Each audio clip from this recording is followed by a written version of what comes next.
Welcome to Smart Wealth with Joshua. Your daily stock analysis and catalyst talk. Today, we're looking at Netflix. If you find our talks useful, please consider subscribe, like, and comment underneath to support our podcast.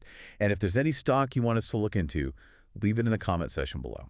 So let's get into the analysis. We should probably start with the fundamentals, right? The recent Q3 2025 picture. Yeah, let's do that. Because operationally, things look, well, incredibly strong. That's the right word for it. Revenue for Q3 hit $11.51 billion.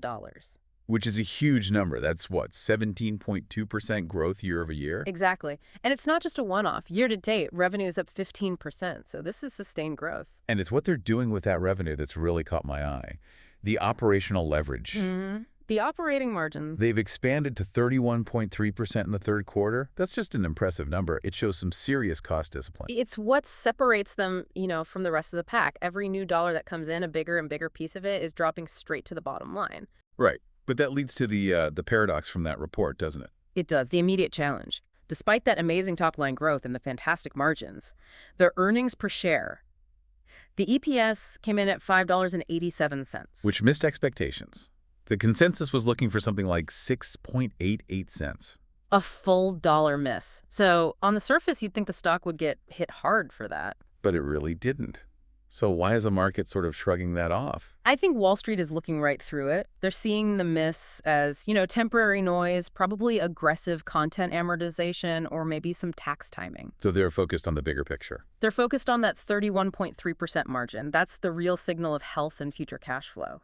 The EPS miss is just, an accounting effect for now. And the future projections seem to back that story up completely. Oh, absolutely. The consensus forecasts are calling for accelerating growth. We're talking 30.9% EPS growth for 2025. And still high for 2026, right? Something like 27.2%. That's the consensus. But if you look at the really bullish analysts, some of those high-end estimates are calling for, get this, 63.1% growth in 2025. Wow. Okay, so that earnings miss starts to look pretty small in that context. It really does. It's all about the trajectory. Which brings us to their strategic moat. Right. I mean, this financial strength doesn't happen in a vacuum. No, it's built on a foundation of just sheer global dominance.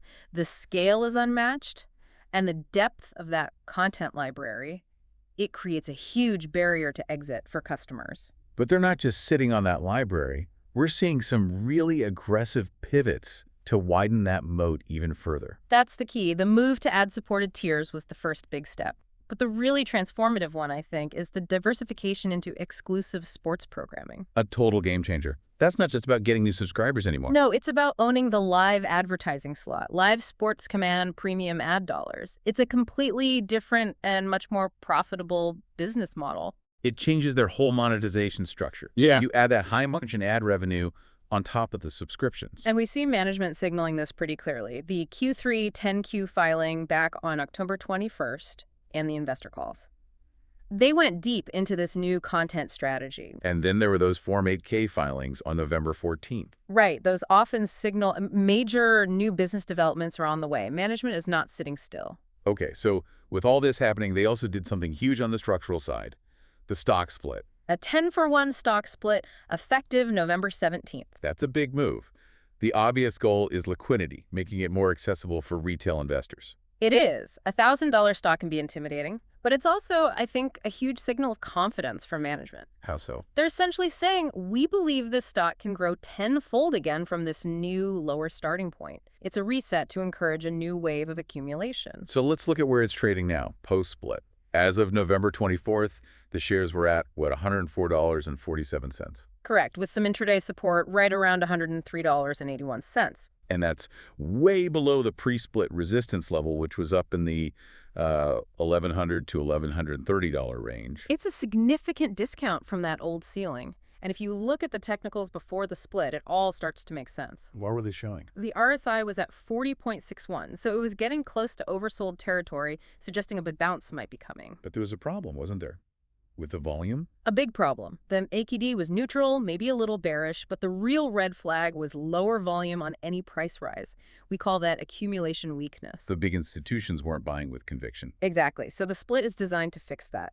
The lower price is meant to attract renewed interest from both retail and institutions, hopefully reversing that weak volume dynamic. And it seems like analysts are expecting it to work. The consensus is still a buy, It's right? a firm buy among 32 analysts, and the average price target is $134.13. Okay, so that's a pretty healthy 28.59% upside from where it's trading now. It provides a very strong anchor for the bull case. The question now is what gets it from $104 to $134? Which leads us perfectly into the near-term catalysts.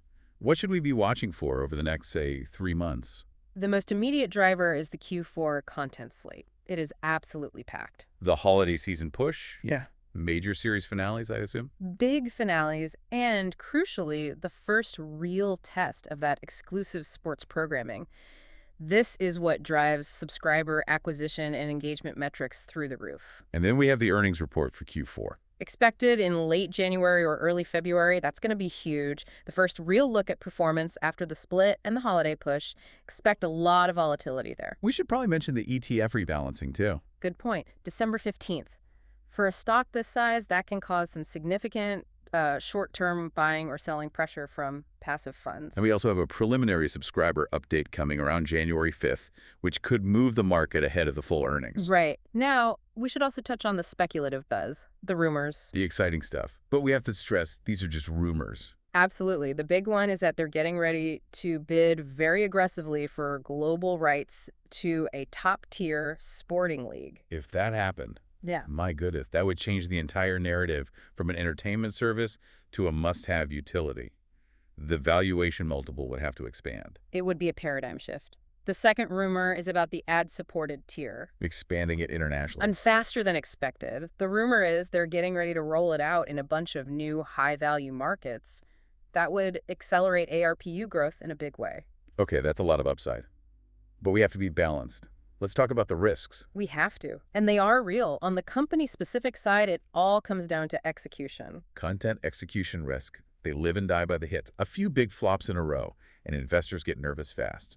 And there's always the risk of subscriber growth slowing down in their core markets like North America. Plus, you have the friction from the password sharing crackdown. Right, which is good for the long term, but it could make the numbers look a little messy in the short term.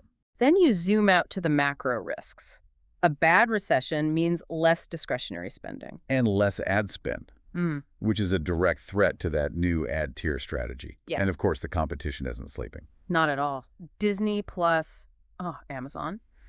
They are all pouring money into content. It's a relentless fight. But this brings us back to the fundamentals, doesn't it? Yeah. That 31.3% operating margin. That's their shield. It's a massive buffer. It gives them a huge cash cushion to weather a downturn and to keep investing when their competitors might have to pull back. So when you put it all together, the long-term picture still seems pretty compelling. I think so. The forecasted EPS growth is strong in that 27% to 31% range.